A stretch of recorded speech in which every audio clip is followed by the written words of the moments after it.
This is an audio test for Community Access Television Services, coming to you live from the Monroe County Courthouse in downtown, beautiful Bloomington, Indiana.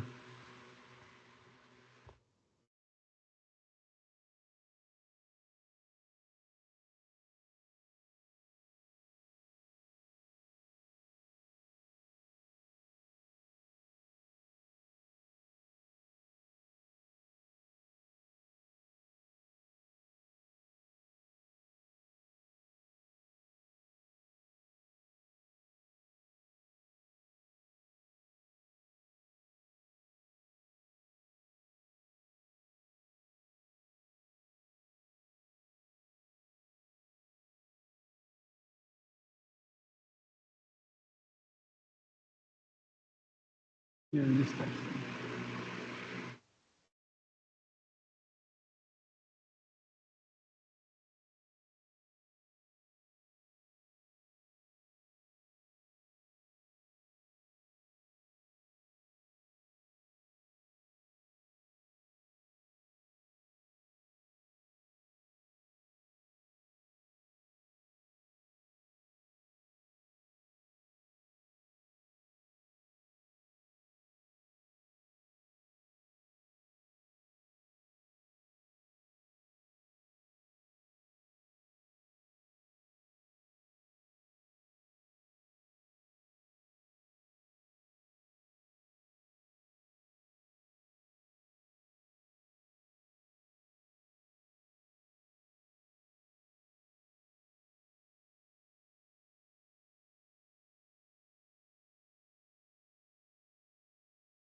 I don't know what's going on.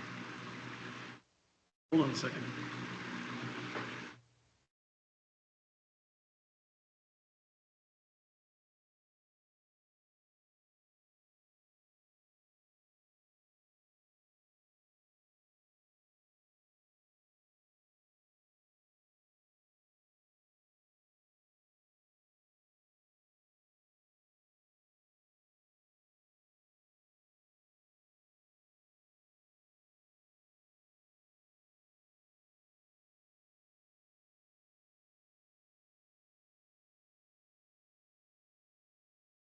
Good afternoon. It's an audio test for Community Access Television Services, coming to you live from the Monroe County Courthouse.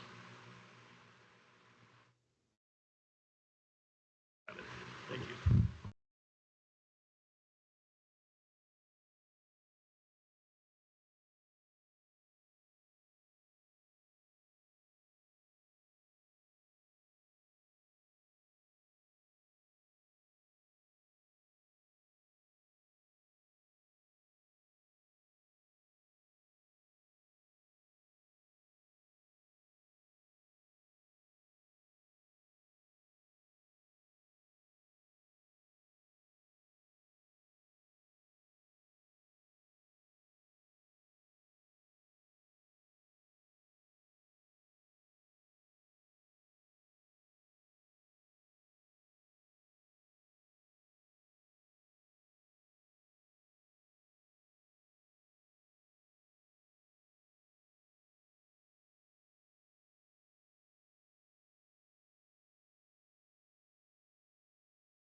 Testing, 1, 2, 3, testing.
It is Wednesday, November 3rd. I'll note for the record that 3 of the board members are here and Commissioner Tom. First item for our agenda is items not on the agenda, and we have no room. Is there anyone online who would like to make a comment?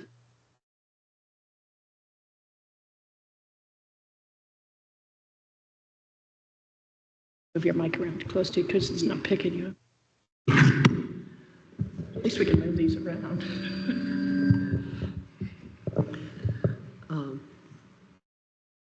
Hands being raised, Yes. and there's no one online. Thank you. Then we'll move on to the next order of business, which is approval of the minutes for August 14th, 2024. I move approval of the Stormwater Board minutes from August 14th, 2024. Yeah. Thank you. Are there any questions or changes?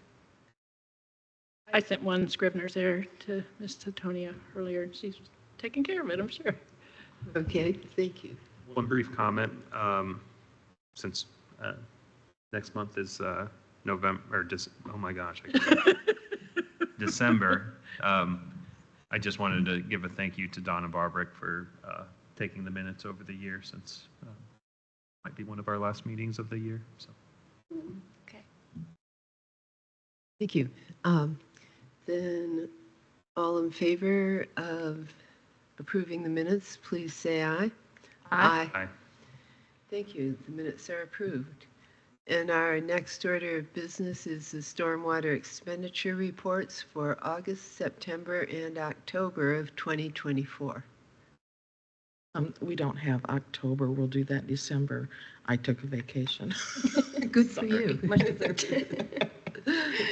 Okay. So for August, our biggest expense was pipes, which was over $13,500. And then we also had public education. $35,000 of that was the partnership grant. And the gas and oil, which usually runs between $4,500 and $5,500, that was $4,900. And we also added $450,000 to the Stip Road, Moores Creek. So, any questions on that one? I had to laugh at $9.14 for the office supplies. But also it looks like everything is really healthy. We have we don't have to worry about, now that you added $450,000 for the Stip Road, looks like everything's good. Yep, and that 450 was for Moores Creek Road construction. Oh, sorry, yeah. Yeah, and the council just approved another additional for the Stip Road construction. We need to have that under contract by the end of this year. So it's all under control. We got it. But it looks like a lot of money in additionals, but it's just to cover the contracts. Okay. All right. Any further questions? Say I watched the council's appropriation. Always wanting to ask questions for the public's edification, but I don't know how many people track these meetings. Would you mind giving the dollar amount for that appropriation? For Stip Road, it'll be $1.5 million, and we'll go over the E&B contract in our business. Which we'll touch on it. Okay, thank you. All right. September. September, in backfill, we used over 7,000. And what was that for? At Roger Street? Or?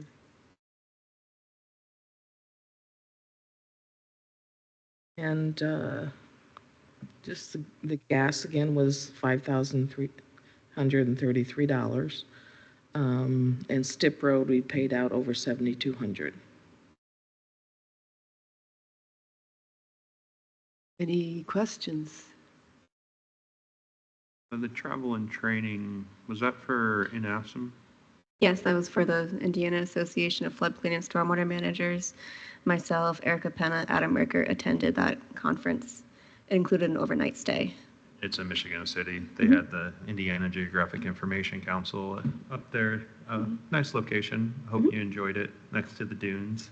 Do you mind talking about Erica's presentation? It's always nice to bring attention and awareness to some of the people kind of out there kind of showing what Monroe County is up to. Absolutely. And I also think other counties might try to implement some of the same measures of what we're doing, so. Sure. At the NAFSM conference in September this year, Erica Penna, our stormwater inspector, gave a presentation on our post-construction BMP inventory that's been in the works since 2021. They created a public-facing dashboard with the GIS division here to summarize the data and make it accessible for those who own BMPs or live near them. She is planning to do a presentation for you at our December meeting where she can go over that information. So you can think about some questions for her for December. So really proud of her for doing a presentation in front of a group of big people, at a conference. So she did a really wonderful job. It's one other thing, since I attend them quite frequently in other areas that kind of have a lot of stormwater overlap and drainage overlap, that there are a lot of counties out there tackling the same issues. And I think we came up with a very good approach of kind of being able to address these BMPs and being able to present that to other counties, I think is amazing, or just other MS4 communities, because they are now realizing there's tools available to achieve the same goals that we accomplish. And, I don't want to, skim over that. I think that's very important. So thank you for expanding on that. Yeah, thank you, and that's great to hear. Yeah, I just point out for the public that a BMP is the best management Yes. practice. Right, Yeah. thank you. Yes. Sorry. All right, is there any public input on the expenses? Seeing none, all in favor of, we don't, actually. No, we don't. Then our next. I'm sorry, Lee. I have one more thing. Oh, I'm sorry. We started doing permits in July. So the total for July, August, September, and October, we have taken in $11,541 so far. Great. Okay, So I just well, wanna let thank you you. guys know that. All right. We'll expect to be hearing about that then. One question, and this goes back to our conversation. Do those fees come back to stormwater, or they are? Okay, so that got settled, because last time we had this conversation, I wasn't certain if those fees were going to come back to stormwater, and I see head nodding, so if you wanted to touch on that, that'd be great. Or Miss Githens, Commissioner Githens. No, all I was going to say is that with the Waste Reduction District, we see both expenditures and revenue on our monthly reports that we get. So maybe going forward, it would be reasonable to see revenue like this also reported in our packet. If that's not too much. Yeah, is that asking a lot? No, it's not, but yeah, so I can take care of that. Thank you. And, it goes into 1197, our account, and then it goes into a separate account that shows just stormwater permits that we're taking in as a. Okay, awesome. Great, Great thank work. you. Yeah, I guess we do that with Parks and Rec too. yeah, Yeah. actually.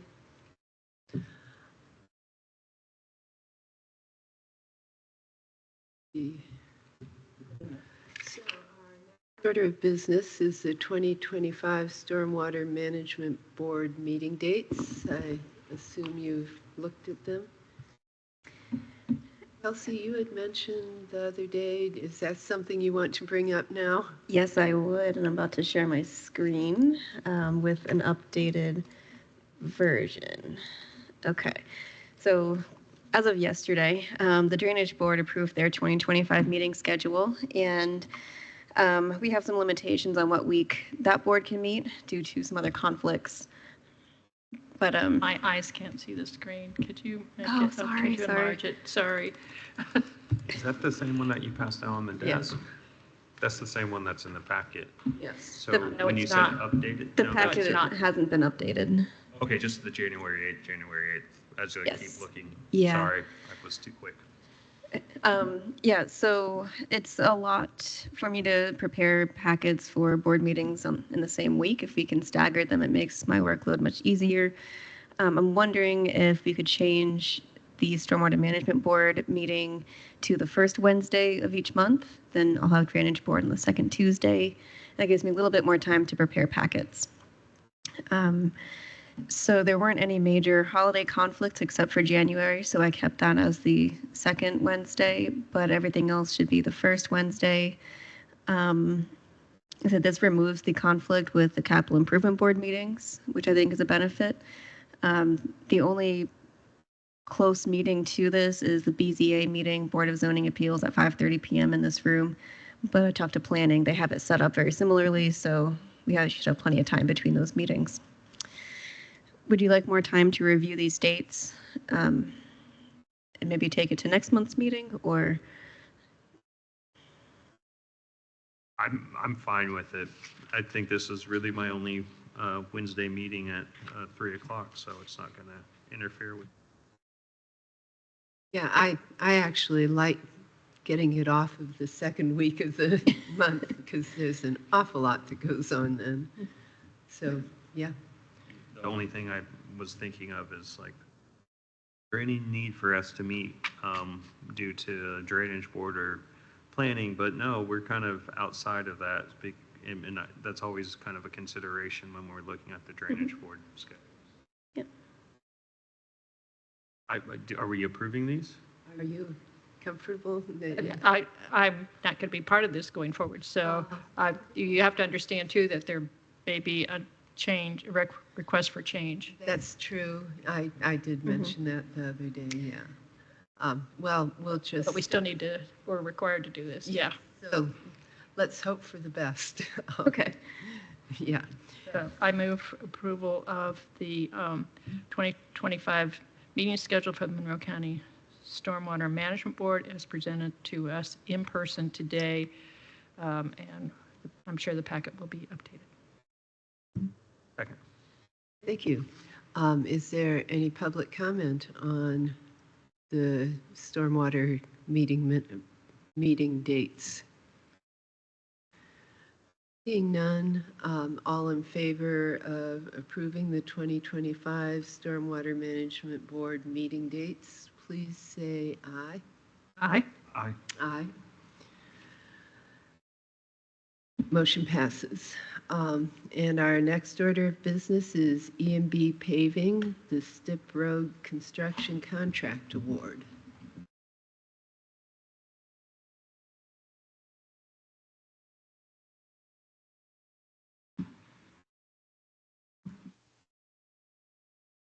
Okay, I'll get this packet pulled up again. As you're pulling up, I'll just note that I attempted to drive down there today, but they're doing a lot of paving, and so there's a lot of unassessed, non-access to the roads down there. And so for the public, if you're trying to kind of get to Car Top or around that area, plan accordingly because they are paving down there. Going off of Stip Road, that's how I've been accessing the site. Okay. Yeah. The highway department is paving the rest of Moores Creek Road. Milestone paved our project area last week. And so now they're just finishing up shoulder stone, erosion control, finishing the ditches. I'll have a report for you at the end of that project. But this is for the construction of the Stip Road portion. And we did sealed bids, opened October 30th, and we received 4 bids. So this agenda item asking for approval of the proposal from E&B Paving, which came in as the lowest, most responsible bidder for $1,342,600. Thank you to Paul for doing our tabulation of the bids. Thank you. Any comments or questions? There's a lot of information. I will say that going through this, I do my best to try to understand, but there's a lot of complexity here, so I'll just go ahead and say that there is a few areas that, you know, maybe the next go around on such a large contract that we could maybe walk me through what I'm looking at on some of this. I'm very aware of the project and what's going on. I'm in support. I knew of the dollars and things, but just when I'm looking at something and I feel like I'm supposed to understand it and I don't, it just kind of puts me in a precarious position. So I'll just say for next time, maybe that would be very helpful for me. Also, I've been a bit busy, so I'll take my accountability of not reaching out and asking for the assistance. You've always been available whenever I've reached out. Mr. Givens? I'm just so pleased this is moving forward. We've had the Baby Creek and Stip Road listed on things for many years now, so. Ever since I've been a commissioner. And I think probably for quite a while before then. Yeah. Yeah, it's exciting when these things that just seem almost like permanent agenda items kind of suddenly take off and happen. I will say we are still waiting on Duke's utility relocation. That should happen hopefully this winter. In the bid documents, I listed a expected start date, notice to proceed around April 1st. That would give Duke about 6 months, but they're still in the process of acquiring their easement from the Corps of Engineers. So, yeah, so this will definitely be 2025 construction. Yeah.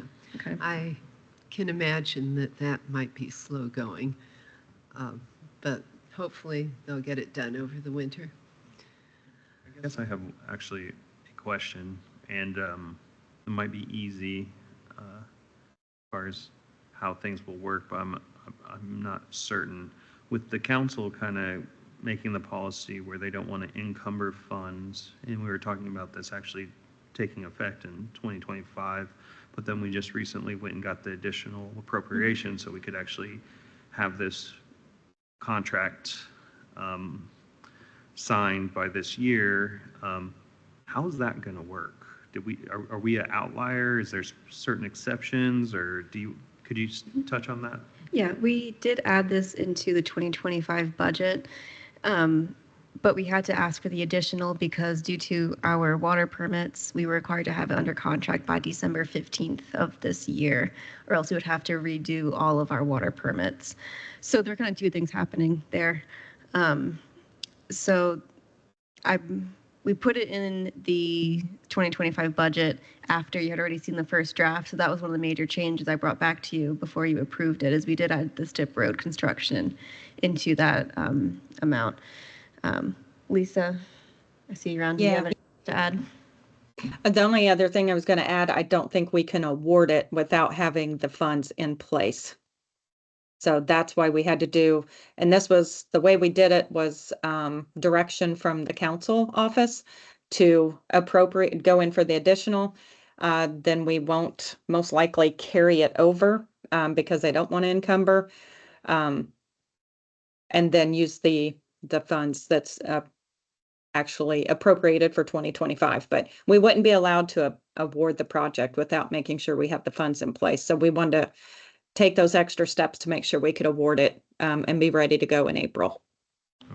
And I'm going to just kind of restate maybe what you said, and I know this won't be exactly too detailed, but it sounds like we're budgeting for the full amount so we can put it under contract.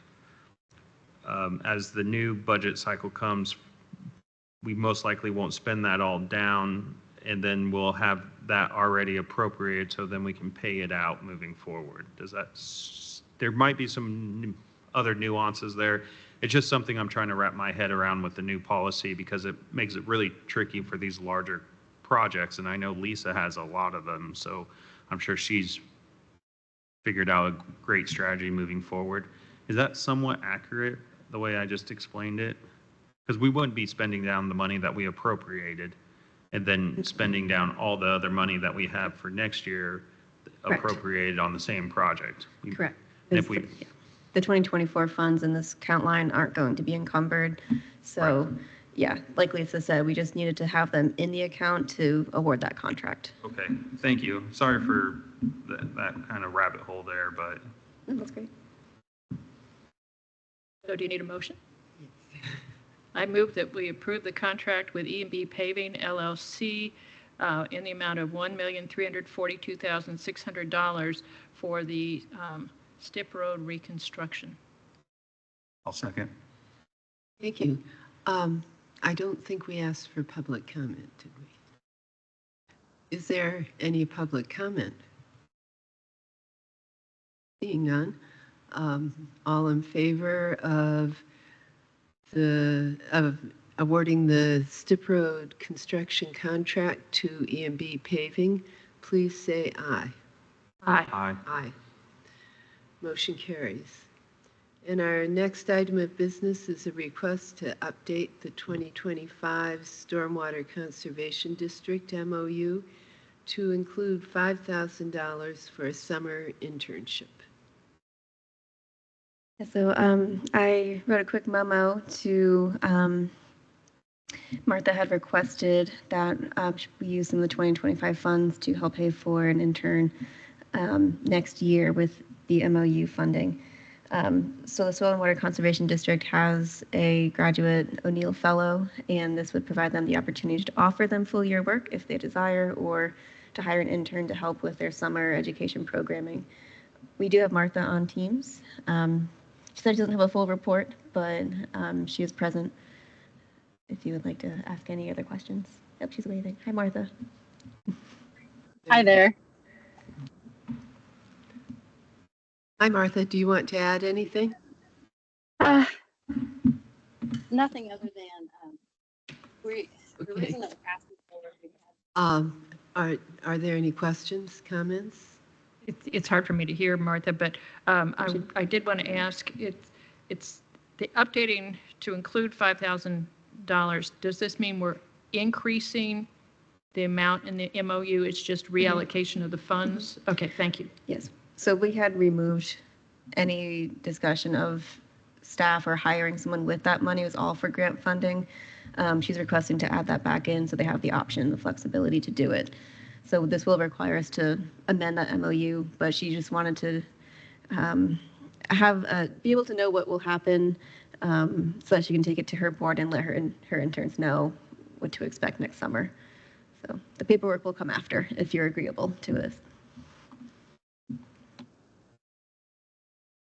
So I had a couple of comments or thoughts. I'm in support of this. I think it's a great effort. I think sometimes we hear about a request to use the remainder of the mini grants appropriation, the MOU funding,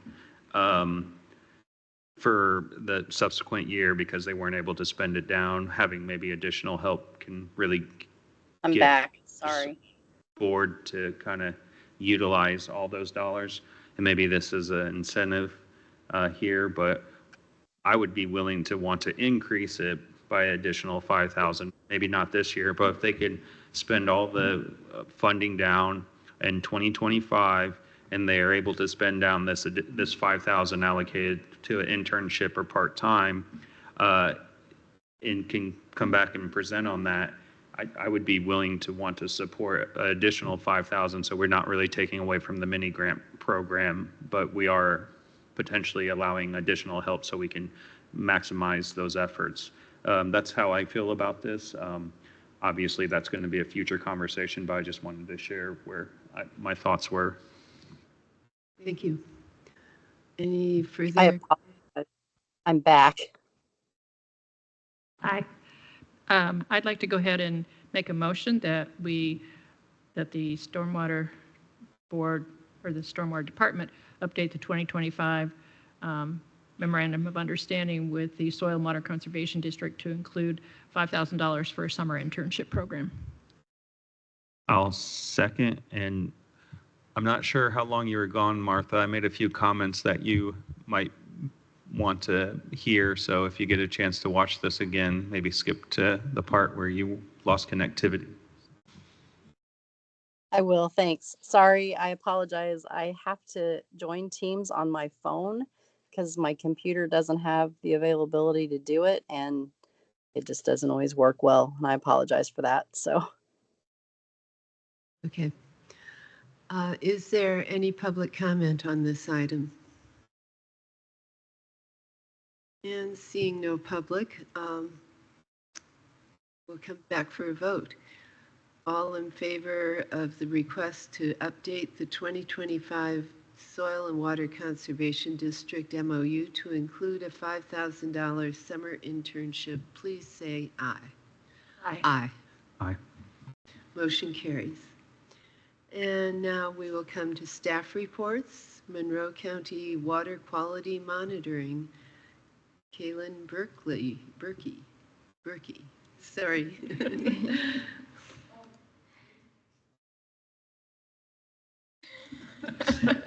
Okay. We're over here for you. Can I just take this? It'll be faster. Oh, there's a microphone. No one got it. We all. 3 Celsius. Oh my God. Nope. There we go. Yeah, a lot better. Great. Okay. You can go to the podium and I can just change your slides. Just let me.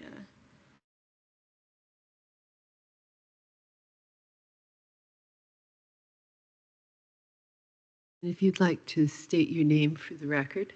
Hi, I'm Kaylin Berkey. I'm a second-year O'Neill Fellow for Monroe County Stormwater Program.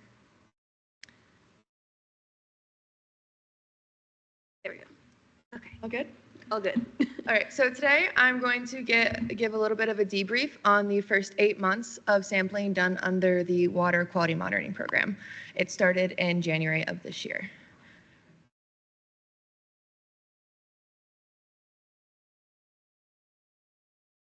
There we go. Okay, so the overall goals of this program are pretty simple. One was to evaluate the MS4 designated critical watersheds of Monroe County. And then the other is just to get pretty consistent data across the county overall to evaluate water quality in general, whether if it's for habitat ecosystem use, human health, quality of life, such as that. A little bit of background. So what is water quality monitoring? It's simply evaluating the physical, biological, and chemical properties of a water body. Now, there are very many ways to do this. There's your extremely scientific methods where you get down and dirty in the lab. And then there's some, which is at the level that we do it, which is where volunteers have the opportunity. So we are doing everything through Hoosier River Watch. This is a program established by IDEM in the 1990s with the idea of getting local communities involved and invested in their water quality. So as part of the Hoosier River Watch group, they have a set amount of guidelines, procedures, and equipment that you use to do the water quality monitoring. You can pick and choose which of the parameters you do within their book. You have to do at least 6 though in order to get a water quality index. Also part of this Hoosier River Watch is an online database where you can log into and then look at the sites online. All of our data is up to date and logged into. We are currently 1 month ahead of what this presentation is on. But if you wanted to go and look up there, you can see our individual sites. I have paper for you.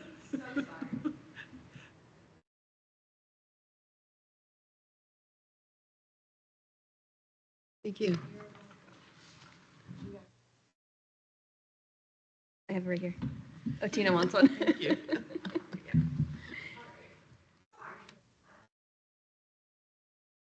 Okay, part of the handout that I just showed you is shown up here. So this is the map of our water quality sites. So we picked these, basically, we wanted to make sure we had one in every single critical watershed. You'll notice that there's one more than there is critical watersheds for Monroe County.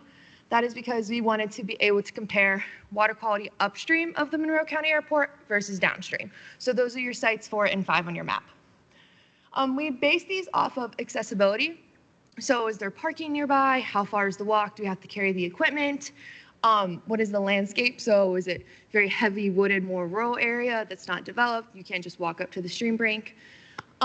A lot of it too was, is it in the right of way, or do we need to get permission from the property owner to go and do the sampling? We did do that with sample site 4 and 6. Another major characteristic we wanted was the stream needed to be perennial, meaning it's there year round, so there's always water to sample. We did have a little hiccup in the dry season where 2 of our sites were dry for 1 month of sampling in August. All is well, it didn't mess up the results. Another one designated from IDEM stipulation is you need to have a uninterrupted run of 20 feet. So that's where the water is flowing. It's not rushing. There's no like white caps where you would see the riffles. And that's typically where you want to do most of your water quality parameter measurements on the chemical side of things. On the back of the handout I just showed you is a description of the sites with their stream name, their watershed, and then the code ID that you can plug into Hoosier River Watch if you want to be able to compare our data to around the rest of the watershed. Okay.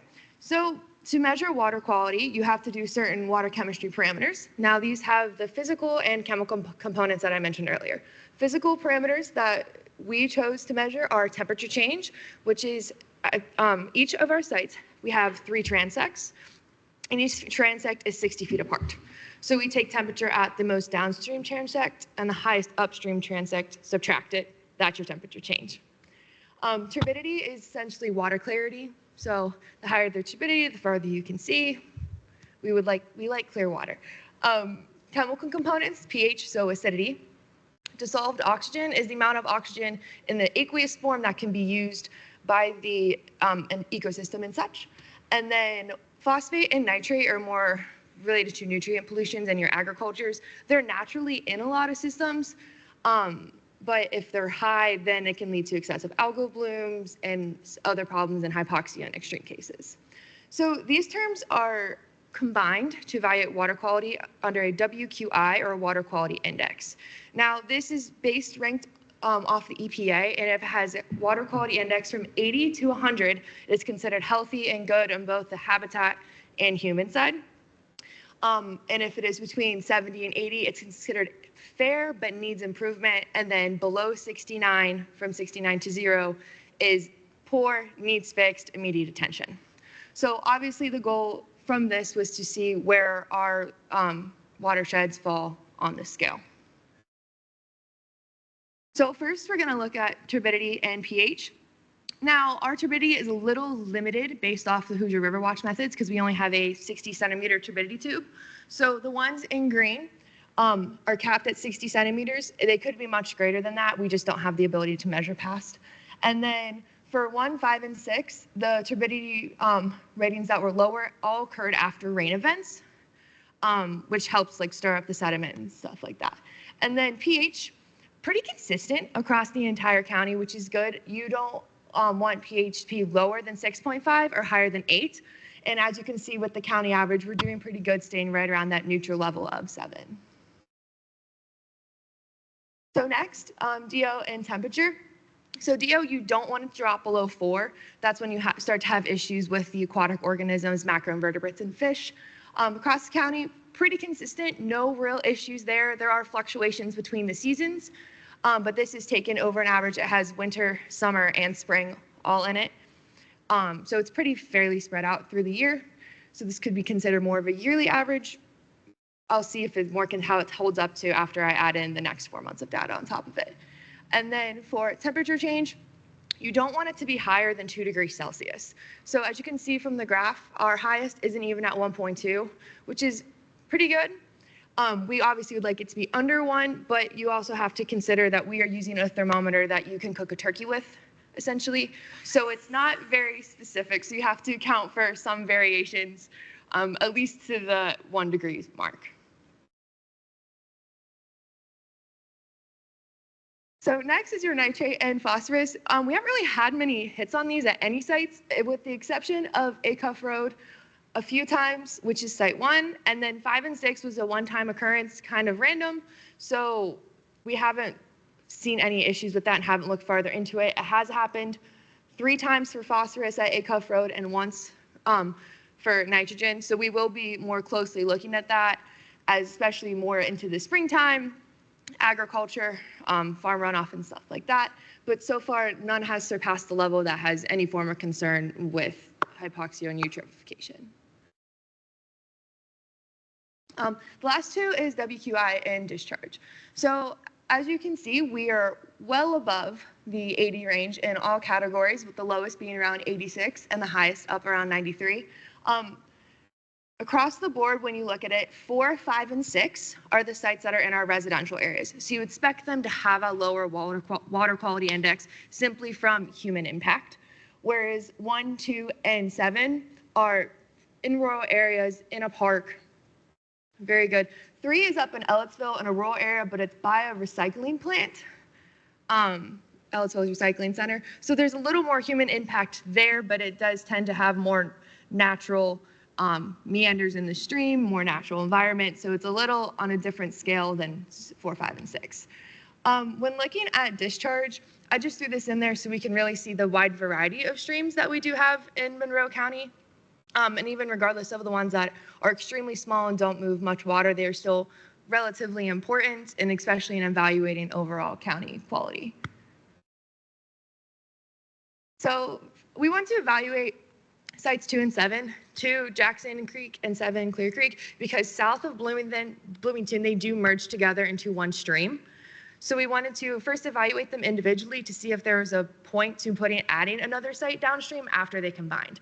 But from looking at these results, the combined stream south of Bloomington shouldn't have anything different than these 2 sites, as their pH, DO, nitrate phosphate, even so much, the only really difference is the temperature change is the only difference in the stream. So we expect it to be relatively consistent even once they converge.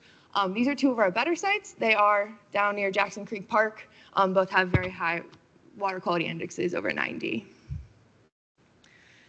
The next comparison is sites 4 and 5. 4 is the dark blue and 5 is light blue. 5 is south downstream of the Monroe County Airport.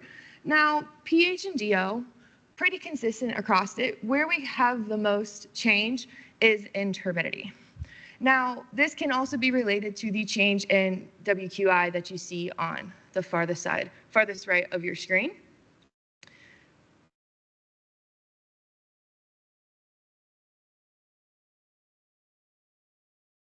So we are attributing this low WQI at Site 5 to the high turbidity because it has been the most foggy even during 2 non-rain events. It has presented with some turbidity. Causes of this are impermeable surfaces, so surfaces that water cannot percolate through into the ground. This increases runoff, which can lead to flash floods in rain events. So flash floods do cause a lot of damage with erosion, as seen here in this picture, which is another cause of high turbidity. And there's also a very small riparian area around this site.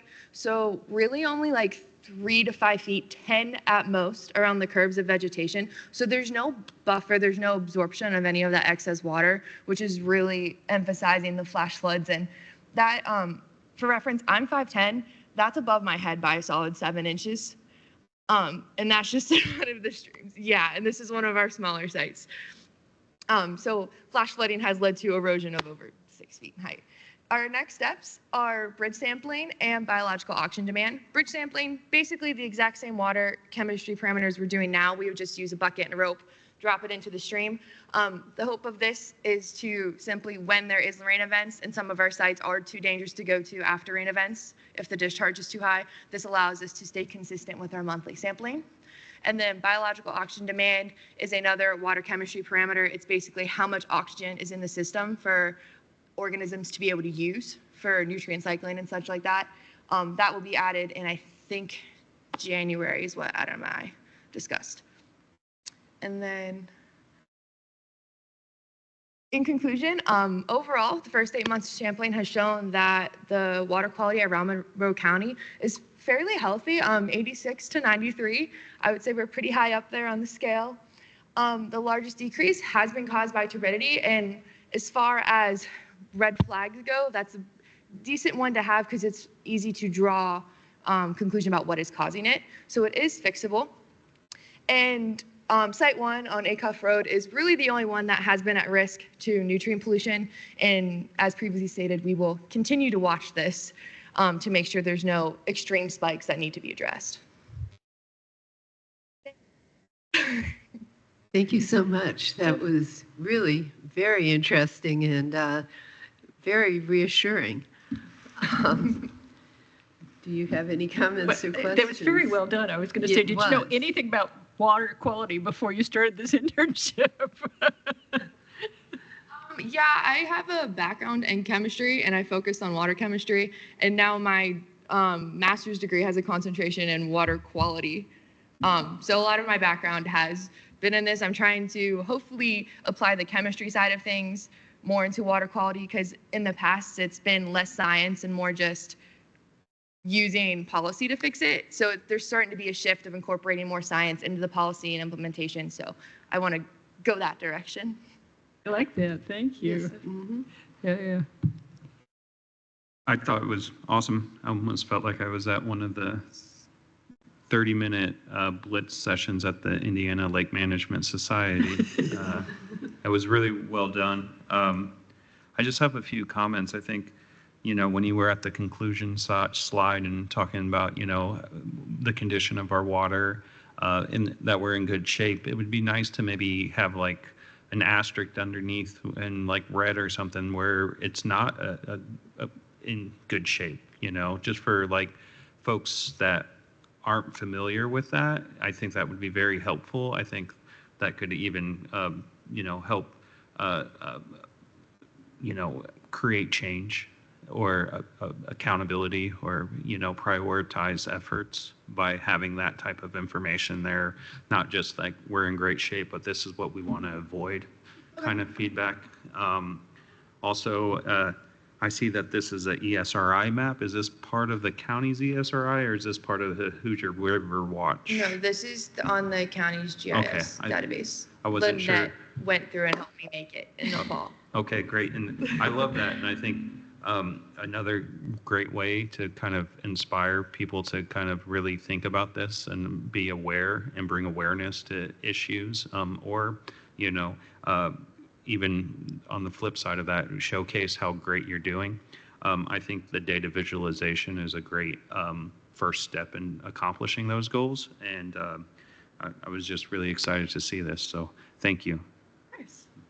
May I still add one more thing too? It's important, I think, for people to understand that like Jackson Creek does go through Bloomington.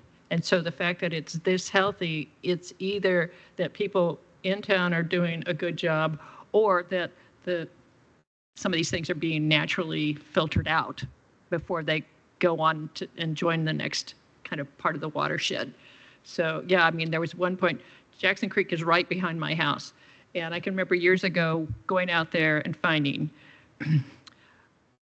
a grocery cart and building materials and all kinds of stuff that I'm no longer seeing there. Now it's just geodes and crinoids. There's a very good improvement. It is. I actually grew up playing in Jackson Creek, and at that time, there was a lot of interesting things in the creek. It's been a while since I've gone down and checked it out, but I suspect it's not quite as interesting as it was then. But this is wonderful information for the community to have as a whole. And I do feel a lot of concern over the general lack of information about the importance of drainage and how it affects our water and just how important our waterways are. And I think this kind of information really helps people to understand what's going on. So thank you very much.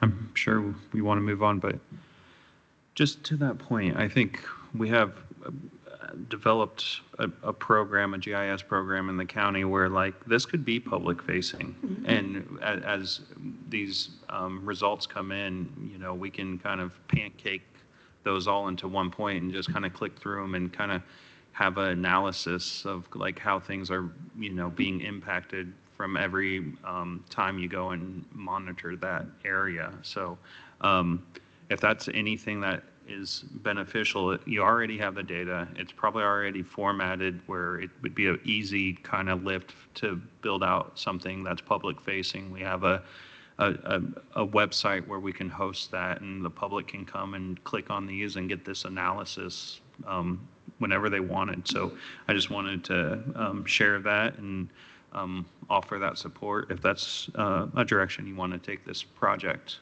And also, as maybe some incentive, you know, if you ever put a resume together, you can actually just put a link on it and send them right to where it's being hosted. So. Thank you, Tron. I think that's definitely a good idea and would benefit the community.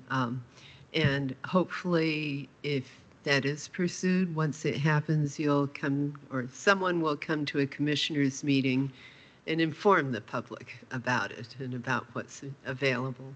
I'm really pleased we have this kind of a link also association with the McNeil School, because I think it benefits students, but also benefits us. We don't have other people to do some of this work. And so I thank you very much. And now we should move on to our other staff reports, the South Rogers Street Storm Sewer Replacement Project completion.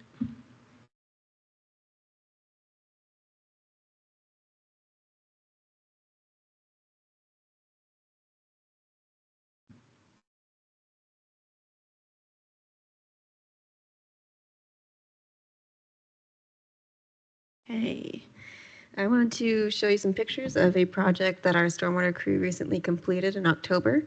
It was one of the larger storm sewer projects we've done in a little while. And we had all hands on deck for a full week completing this project. So it's loading. Hold on, I have a lot of pictures in here.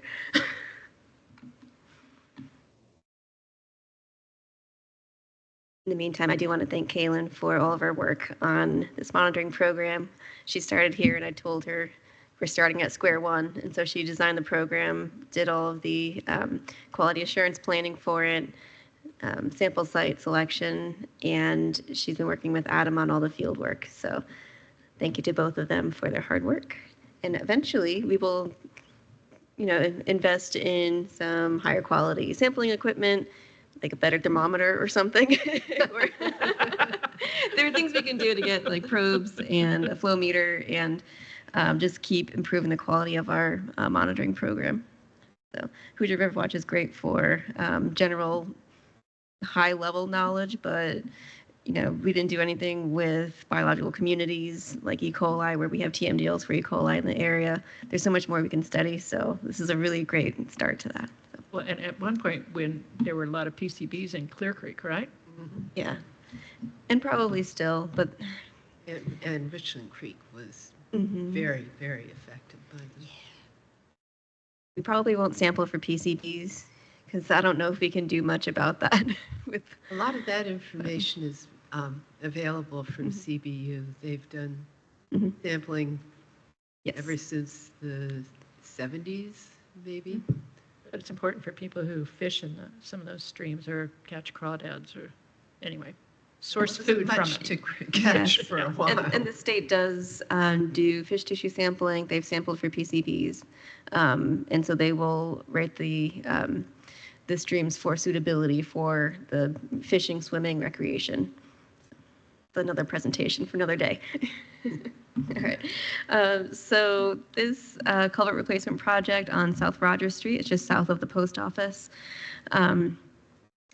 So we completed the work the week of October 21st, almost 300 labor hours for everyone on our crew, and the total cost was just over $35,000. The material cost, which is what you'll see in the budget reports, was $7,814.54. The rest of that total cost is what we calculated from our asset management software Cartograph based on total number of hours the crew members worked and the value of the equipment we used on the project. Okay. So this crossing under South Rogers Street started as a 1930s limestone block conveyance. And we had repaired it several times. It connected to a corrugated metal pipe just downstream and was showing signs of deterioration. And we spent some money in the past to fix this area. Upstream development studied this area, determined that this crossing was not adequate. And so we took the opportunity to replace this nearly 100-year-old structure with a 36-inch pipe under the road.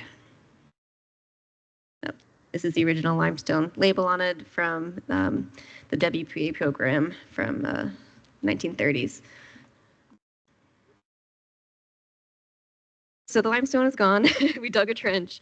And I just have a series of pictures to show you the progress of this project. One of the more tricky aspects of this project is that we had a couple utility conflicts. One of them on the right side here, I can't think you can see my mouse, is that fiber line. There it is. So that was about 9 inches below the ground surface. We left it in place and were able to work around it.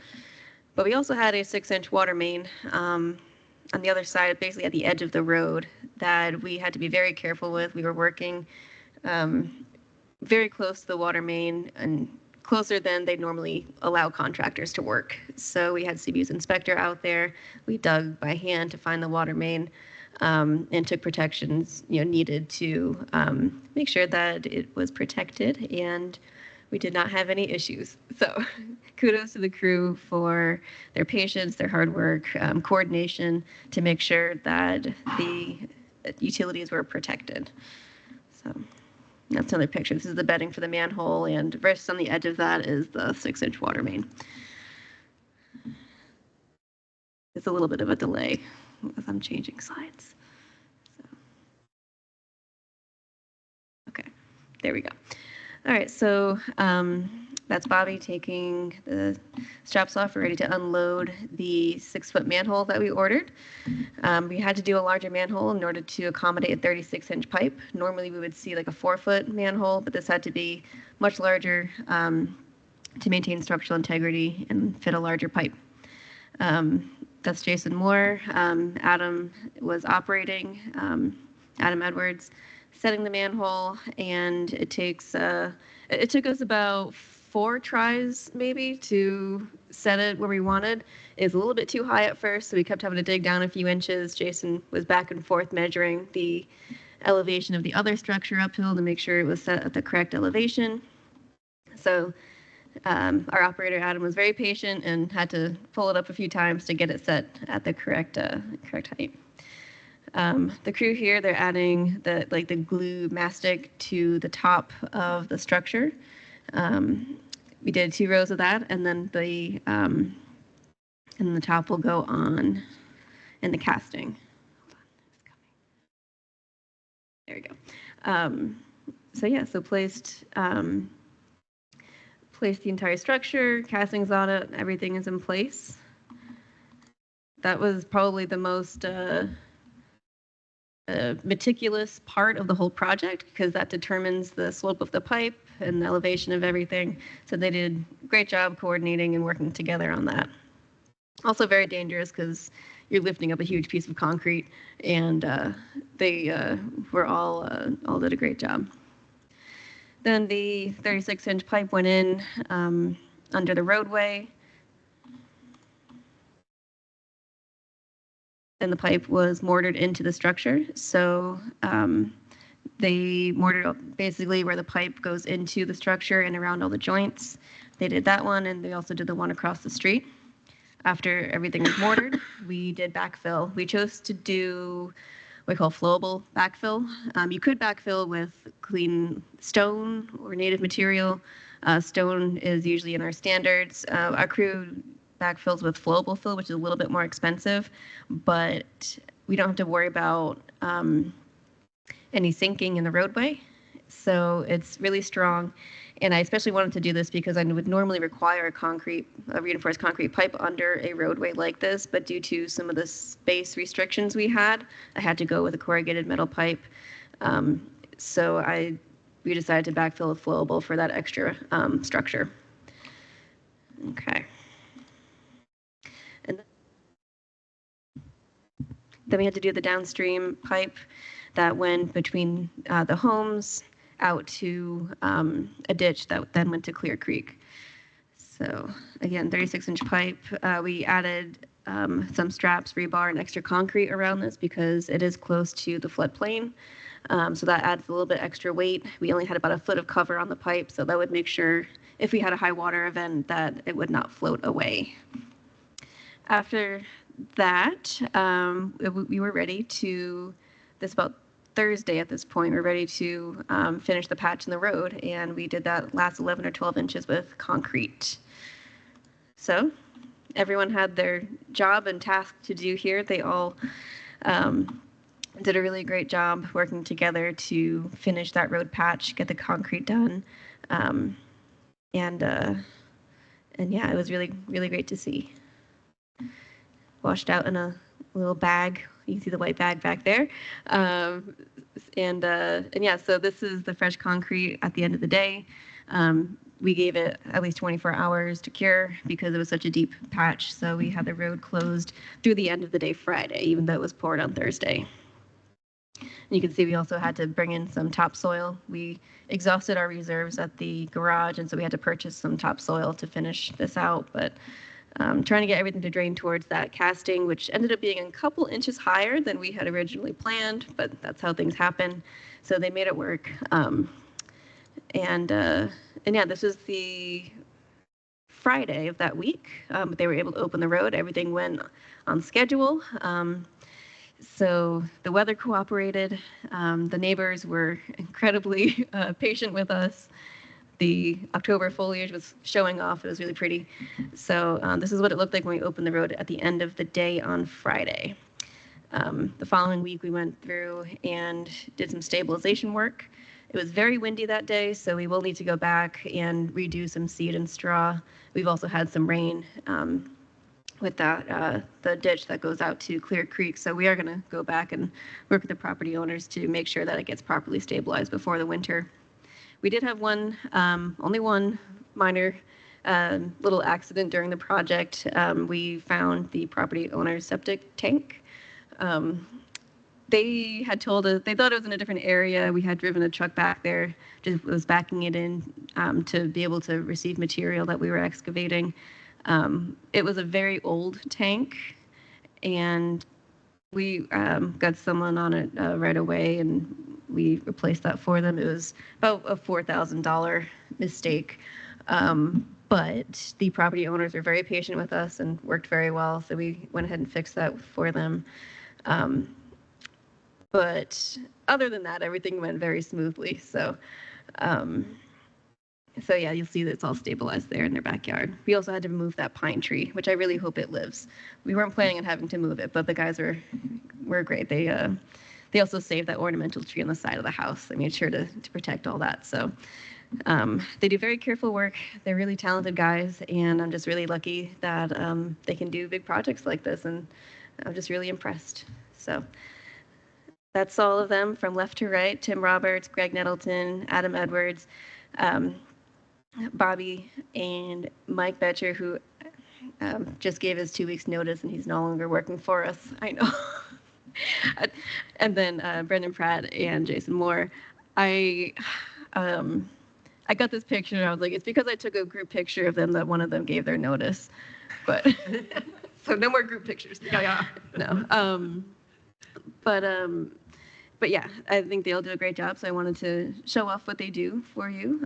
It was one of the more involved and technical projects we've had all year. So happy to answer any questions. If you ever want to go out and see the crew, I'm happy to take you out there. But yeah, these guys do great work. So I want to thank them. Thank you so much. To me, it's always very special when projects like this are done in-house. We do have very talented employees, and it's nice to see them demonstrating that. Any comments, questions? I love seeing the pictures that took us from the start to the finish, and you explaining what happened every step of the way. I mean, so often this is just like nebulous about what goes on, right? Or something off in the ether. And so I really appreciate how you're explaining all this. Just Yeah.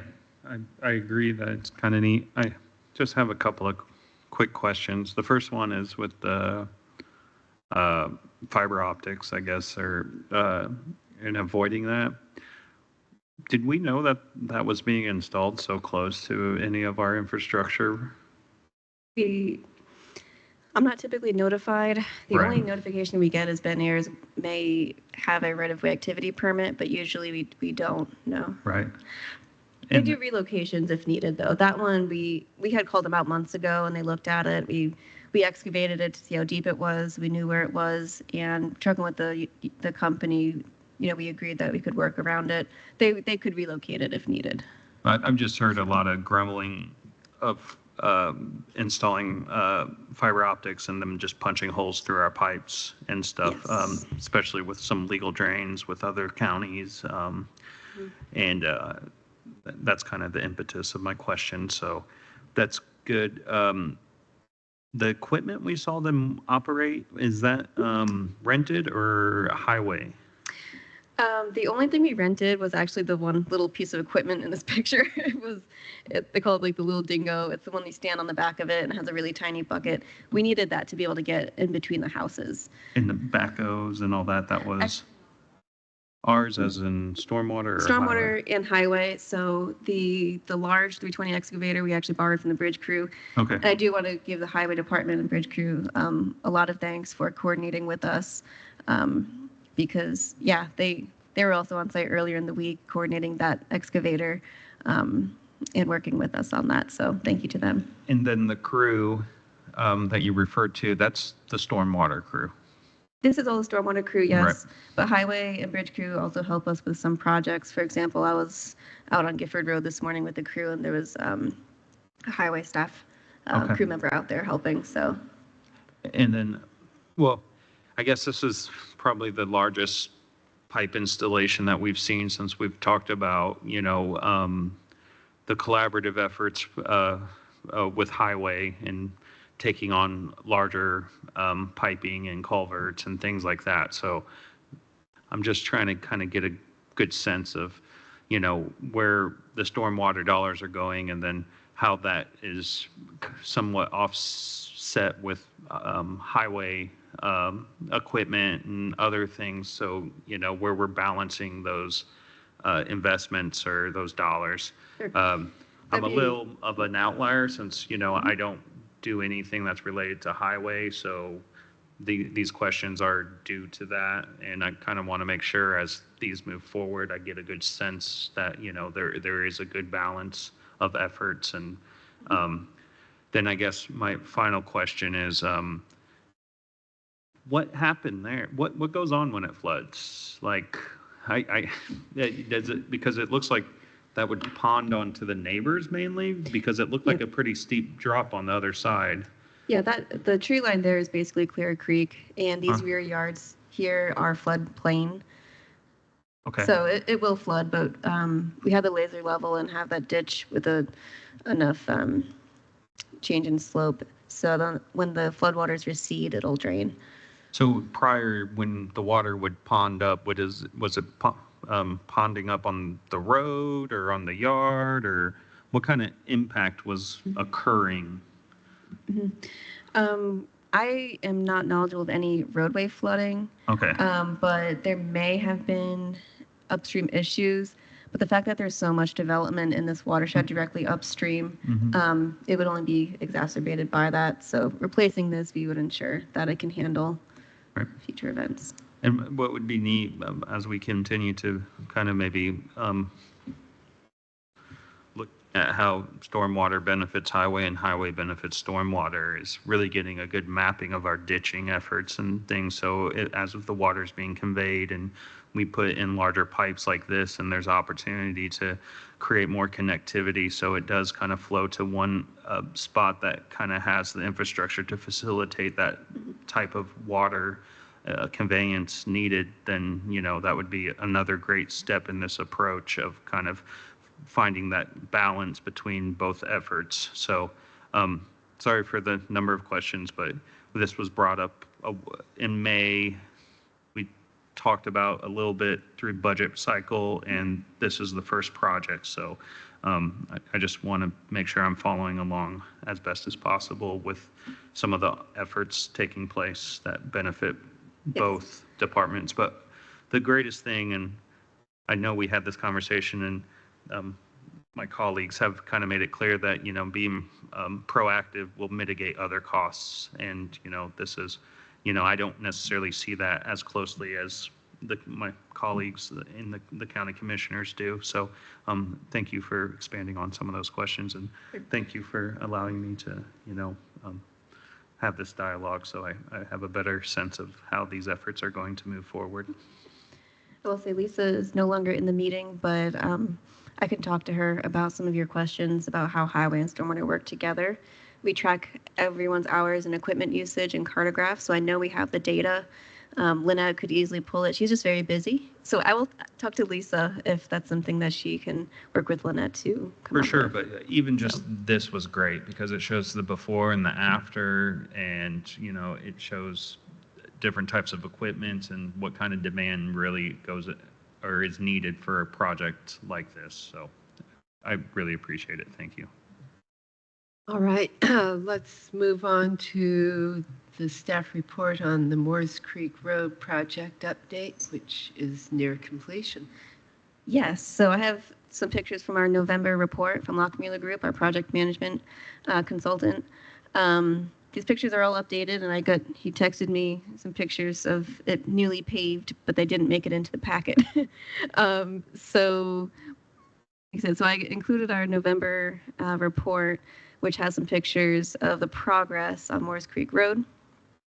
So basically last week they paved, and they should have been sweeping up everything yesterday. They're finishing up shoulder stone, ditch stabilization, and they're wrapping up. We have our probably last progress meeting tomorrow afternoon to finish up remaining items. Highway will go out and replace signs, and then the road will reopen. So I want to thank Milestone Contractors for the work on this project. Lockmuller Group, specifically Jason Buck is our project manager with Lockmuller. He's been on site almost every day, working directly with the contractor to solve problems on site, working with everyone to coordinate, and then updating myself and the highway department on their progress. So super helpful to have him on board. And again, thanks to Lockmuller and Milestone for their work on this project. That's my Excellent.